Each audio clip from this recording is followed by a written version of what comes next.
충남 아산 출신의 강훈식입니다. 유철한 위원장님 되게 근데 좀 부끄럽긴 하죠.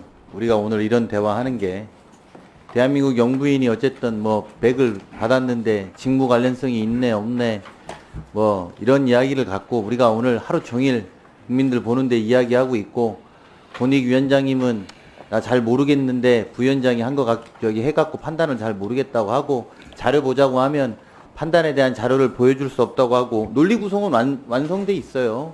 오늘 제가 오늘 쭉 하는 거 말씀 다 들었더니 논리는 몇 개 딱 정리돼 있습니다. 그러니까 뭐 똑같은 말을 해도 똑같은 반복적으로 나오는 논리인데 그냥 한 발 떨어져서 대한민국 국민들이 영부인이 이 명품백을 받는 영상을 봤잖아요.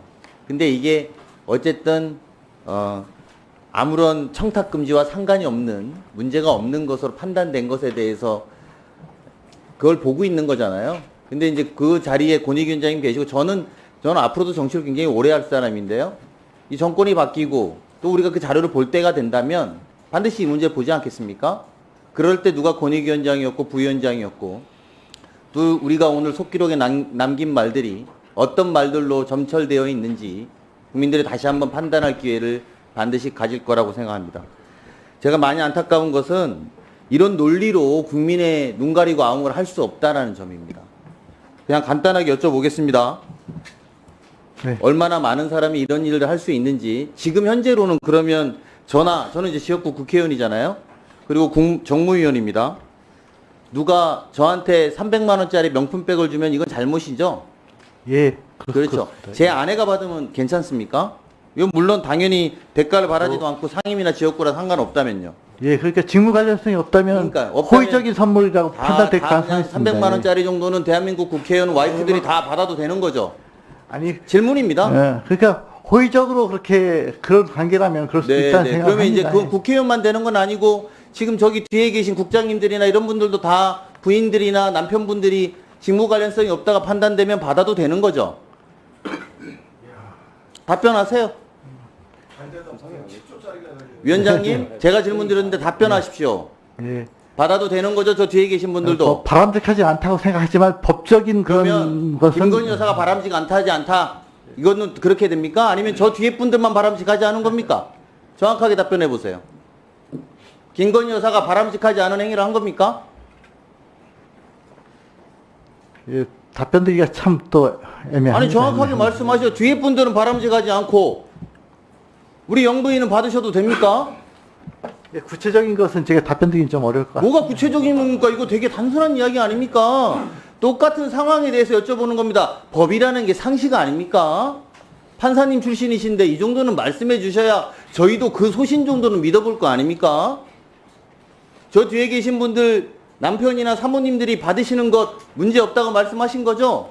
아닙니까? 아니면 적절하지 않은 겁니까? 청탁금지법상의 제재는 없다는 취지 말씀입니다. 아니 그러니까요. 제가 그 말씀 드리는 거예요. 청탁금지법상에 대한민국에 있는 모든 공직자의 배우자들은 300만 원 정도는 받아도 괜찮은 거죠? 네. 현행법상에는 어쨌든 처벌, 제재 규정이 없다는 말씀을 저기 위원장님 오늘 하루 종일 똑같은 이야기를 돌려서 하시는 거예요. 제가 궁금한 건 딱 이렇습니다. 청탁금지법상에 공무원의 배우자는 300만 원 정도는 아무런 직무와 연관성이 없다면 받아도 됩니까? 제가 드릴 말씀은 아닐 것 같습니다. 아니 권익위원장이잖아요. 청탁금지법의 주무부서 아니에요. 저는 이제 청탁금지법의 적용 여부만 말씀드리는 그래서 것이지. 말씀드리는 거예요. 네. 그 법에는 괜찮다라는 거를 묻잖아요, 제가. 처벌 조항은 없습니다. 아니 그러니까 처벌 조항이 없으니까 받아도 괜찮은 거 아니에요. 처벌 조항이 없다고 해서 받아도 좋다, 괜찮다는 말씀을 단정적으로 드리기는 어렵습니다. 예, 처벌 조항이 없지만 받으면 안 될 거를 받은 거네요. 그러면 김건희 여사가. 그것까지는 제가 말씀드리지 않았습니다. 지금 방금 그렇게 말씀하셔놓고 처벌 조항이 말 없다는 그렇게 돌린다고 달라지지 않습니다. 이게 우리가 부끄러운 모습이라는 거예요, 위원장님. 제가 안타까운 것은 이 모습이 얼마나 부끄럽습니까? 거기다가 김건희 여사만 말하면 움찔하시는 거예요. 그래 우리 모두가 다 이상한 이야기를 하는 거예요. 오늘 하루 종일. 간단한 겁니다. 대한민국 공무원의 부인이 300만 원짜리 백을 받아도 됩니다 라고 말 못하고 김건희 여사 물어보면 제가 말하기가 어렵습니다라고 하는 권익위원장 보면서 국민들이 어떻게 청년에 대해서 운운할 수 있느냐고 판단하는 게 오늘 이 자리라고 저는 생각합니다. 분명히 명심하시고 국민들이 납득할 만한 이야기를 하십시오. 이상입니다.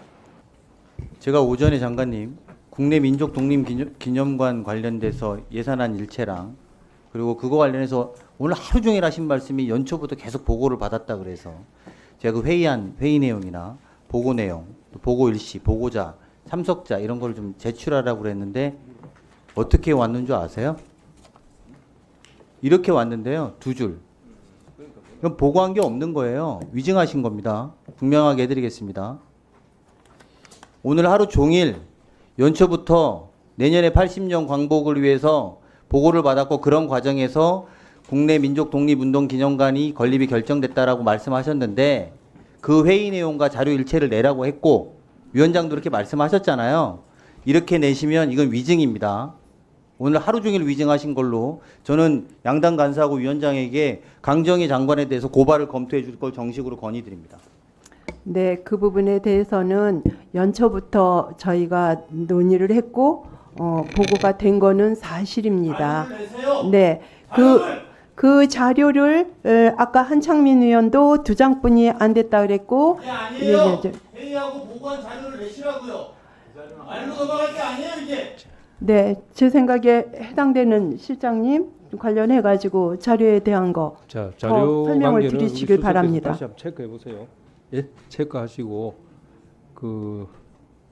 또 종합 감사가 있고 하니까 그때까지 자료가 네. 준비돼서 제출할 수 있도록 최선을 다해 주시기 바랍니다. 자, 질의하십시오. 질의하겠습니다.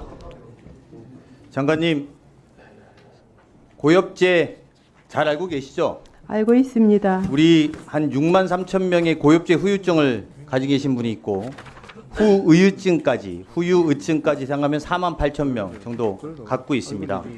매년 이거 표에 나오는데요. 후유증 현황이 매년 10,000명씩 나오는데요. 신체 검사를 받으시는 분들이 왜 그럴까요? 왜 10,000명씩 나올까요? 지금 질의하실 거예요? 그래서 제가 말씀드릴게요. 이게 매년 10,000명씩 나오는 건 건강할 적에는 몰랐을 때 질병이 나이 먹으면서 나타나는 경우에 계속 사람들이 생기는 겁니다. 원래는 나는 아니었는데 나이 먹으니까 생기고 그러니까 자꾸 오는 겁니다. 신체 검사 받으러. 아, 내가 혹시 후유증인가? 이러고 오는 겁니다. 이 후손 대한민국에서 고엽제 피해자가 고엽제 후손으로 인정받는 피해 후손으로 인정받는 건 여간 어려운 게 아닌데요. 지금 그렇게 많은 숫자임에도 불구하고 2세대 규모는 200명 정도 됩니다. 연간 10명 정도 인정합니다. 근데 10만 명이 넘는 고엽제 피해자 중에서 왜 대한민국의 후손은 200명밖에 영향을 안 갔을까요? 아니면 우리 보훈부가 까다롭게 하고 있을까요? 10만 명이 넘는데 그 왜 그렇게밖에 안 될 거라고 생각하세요?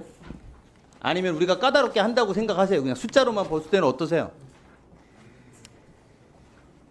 네, 이 부분에 대해서는 대한민국도 그렇지만 전 세계의 어떤 인정 네, 그거 사례 이따가 같은 말씀드릴게요. 것들을 그 답변 주신 게 참고하고 있는데 있습니다. 그것도 나중에 지적을 하세요. 제가 무슨 말씀을 하는데 제가 간단하게 말씀드릴게요.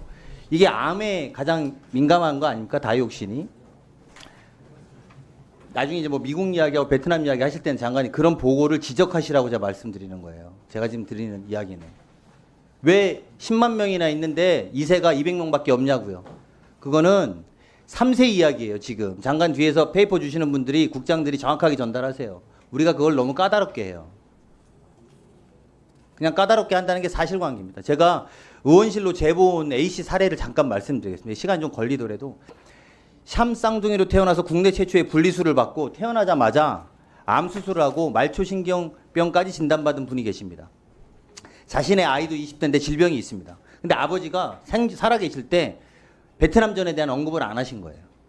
근데 어른이 되고 아버지가 고엽제 후유증을 앓고 있다는 거고 또 자기가 선천적 기형을 아는 게 거기서부터 시작된다는 걸 확인합니다. 그래서 아버지는 암 진단받고 돌아가신 다음에 고엽제 인정을 받으세요. 아버지는. 근데 이 자제분이 이제 그런 사람인데 자기 기형도 있고 아버지가 베트남에 참전해서 그렇게 된 거예요.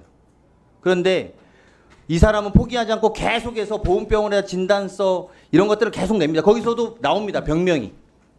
그런데 결국은 이 A씨는 자격을 등록할 법적 자격이 생겼는데 결국은 이 A씨는 해당 없음으로 결정났습니다. 이 사람의 손자는 물론이고요. 이분이 2년 동안 기다리고 지금 또 기다려야 됩니다. 장관님 하나 더 여쭤볼게요. 이렇게 고엽제 후유증 또 후유의증 1세대 2세대 혹시 연도별로 판정 신청 규모나 대기 기간에 대해서 우리 보험부는 알고 있습니까? 네, 알고 자료가 있습니까? 있습니다. 네, 예? 자료가 있는 것으로 알고 있습니다. 저 보험부 뒤에서 누가 한번 말씀해 보세요. 알고 계신 분. 장관님 없어요. 알고 계신 분 일어나서 말씀해 보세요. 의료국장님 없어요? 없어요, 장관님. 저희가 확인하고 질의 드리는 건데요. 없어요, 장관님. 이게 우리 슬픈 현실이에요. 이게 판정 신청 규모도 모르고 대기 기간도 몰라요. 그러니 당연히 200명밖에 안 되죠. 언제 내가 이렇게 해서 탈락되면 언제 될지 모르는데요. 이게 지금 현재 대한민국 보험부라고요. 아까 장관님이 되게 성토하듯이 열심히 한다 직원들이 이렇게 말하지만 실제로 이런 상태입니다. 판정 신청 과정에 대해서 대상자를 관리하는 시스템 정비하고 저희 의원실로 종감전까지 보고해 주세요. 네. 그리고 아까 이제 말씀하시는 게 이제 말씀드리겠습니다. 3세대 이야기예요. 네. 3세대 해달라 이랬더니 내가 정말 이거 보고 기가 차서 말씀을 드립니다. 보험부에서 어떻게 연락이 왔냐면 3세대에 대한 역학조사 계획이 있냐 답변이 어떻게 왔냐면 미국에서 인정한 사례 없다. 대한민국이 미국의 식민지입니까? 어떻게 미국이 안 하면 우리나라는 계획도 안 세워야 됩니까? 베트남에서는 3세를 지원해 주는 것 같다. 그런데 우리는 남자만 파견했으니까 상관없다. 이게 뭡니까? 이게 대한민국 국격에 맞는 답변서입니까? 이렇게 나온 겁니다, 장관님. 이거 말씀. 어? 아니 이게 말이 됩니까? 저는 이런 게 정말 슬프다는 겁니다. 지금 보면 고엽제에 관련돼서 판정 신청 규모도 모르고 대기 기간도 모르고 그리고 답변이라는 건 미국이 안 했으니까 우리도 안 한다. 저는 이거는 장관께서 계획을 세우시는 게 옳다 이렇게 봅니다. 장관님 그렇게 해주시겠습니까? 네, 향후 이 건에 대해서 저희 다시 한번 점검해 보겠습니다. 점검만 하지 마시고요. 네. 종감전까지 보고해서 계획을 세워서 보고해 주세요. 네. 하나만 더 말씀드리겠습니다. 저는 장관님한테 아까 잠깐 그런 말씀드렸지만 가족이 독립유공자라서 거의 존중하는 마음이 있다 말씀드린 적이 있죠. 우리나라가 1995년부터 정부 주도로 독립유공자 발굴을 해왔습니다. 그렇게 찾아낸 독립운동가가 18,100명입니다. 그리고 여기 계신 독립기념관장은 새로운 독립운동가들도 발굴해야 된다고 하고 있고 그래서 우리가 국내 민족 독립기념관을 짓겠다고 하는 겁니다. 근데 그분들 중에서 훈장에 받지 못한 사람들이 40%입니다. 그분들은 장관님이 가족들과 같이 고생했지만 받지 않습니다. 왜 그러냐? 제가 뭐 시간이 없으니까 짧게 말씀드리겠습니다. 일단 담당자가 한 명입니다. 그리고 하는 일은 홍보합니다. 홍보. 그렇게 보도자료에 나와 있습니다. 저희는 후손 찾기 사업을 홍보하고 있으며 알리고 있습니다. 이게 다입니다. 작년에 그렇게 해서 9개의 전문 인력이 있는데요. 7명 있습니다. 27건 발견했는데요. 거기에 예산이 얼마인 줄 아십니까? 600만 원입니다. 독립기념관장이 연구로 수의 계약한 건 2억입니다. 이게 말이 됩니까 이게? 우리나라가 독립운동가들의 후손을 찾는데 600만 원 국외에서 전문 인력 고용해서 쓰고 있는 돈이고 이게 정말 부끄러운 보험부의 현재 모습이라는 걸 인식하시고 의지를 가지고 향후에 어떠한 실용적인 방법이 있는지 종감전까지 저희 의원실로 보고해 주시기 바랍니다. 네, 노력하겠습니다. 자, 그러면 지금부터 잠시만 주목해 주시기 바랍니다. 제가 구독자분들을 위해서 선물 하나를 준비했는데요. 제가 항상 여러분들께 드리는 말씀이 있습니다. 뉴스만 평소에 잘 챙겨보셔도 돈이 되고 돈을 벌 수 있다라고 말씀을 드렸는데요. 여러분들은 여기 보시는 삼성전자 뉴스를 보고 어떤 생각이 드세요? 아니면 정치인들의 뉴스, 날씨 뉴스를 보고는 어떤 생각이 드시나요? 그냥 뉴스만 보고 끝내는지 아니면 이 뉴스를 어떻게 이용할 수 있는지 이 부분을 고민하고 계시는지를 되물어보고 싶습니다. 그 이유가 뭐냐 하면 제가 지난번에 여러분들께 뭐라고 말씀을 드렸었죠? 지금은 반도체 섹터를 눈여겨보셔야 한다고 말씀드렸습니다. 그리고 나서 이런 썸네일들 뉴스를 통해서 많이 보셨을 겁니다. 반도체 내용이 이슈가 됐을 때 부자들은 어떻게 생각한다? 반도체 관련주들은 뭐가 있는지, 어떤 종목이 가장 좋은지, 어디에 투자해야 돈이 몰리는지 자연스럽게 생각한다고 제가 말씀을 드렸죠.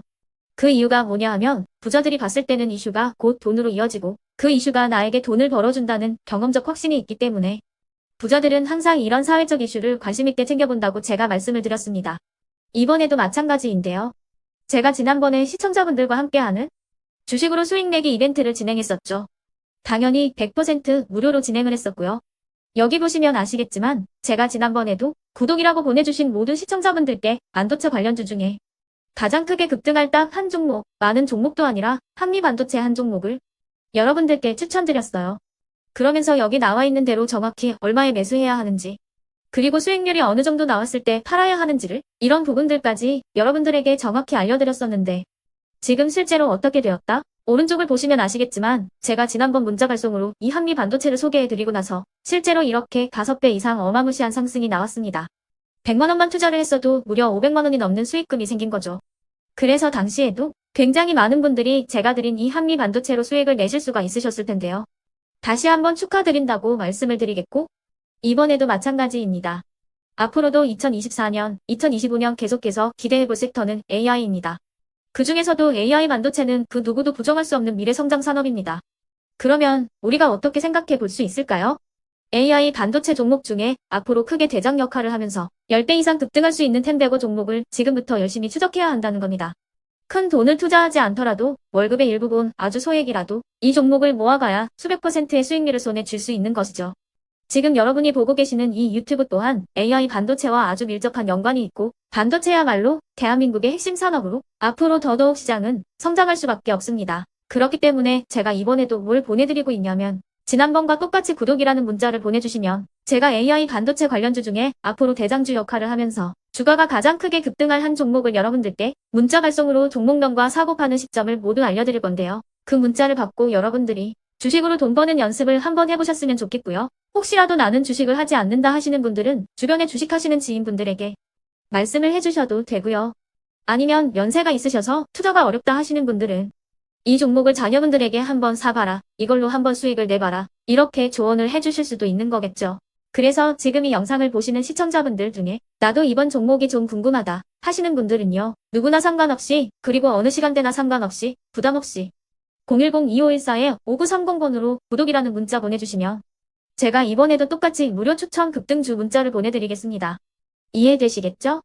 제 번호 010-2514-5930번으로 구독이라는 문자 보내주시면 여러분들이 직접 이슈를 통해서 돈 버는 연습을 해보실 수가 있는 거고 제가 돈을 받는 것도 아니고 투자를 대신해 드리는 것도 아니기 때문에 부담 없이 신청해 주시면 되는 겁니다. 그리고 수익이 나면 저는 다른 것은 하나도 바라지 않습니다. 제 채널에 구독, 좋아요 한 번씩만 눌러주시라 이렇게 다시 한번 말씀을 드리겠습니다.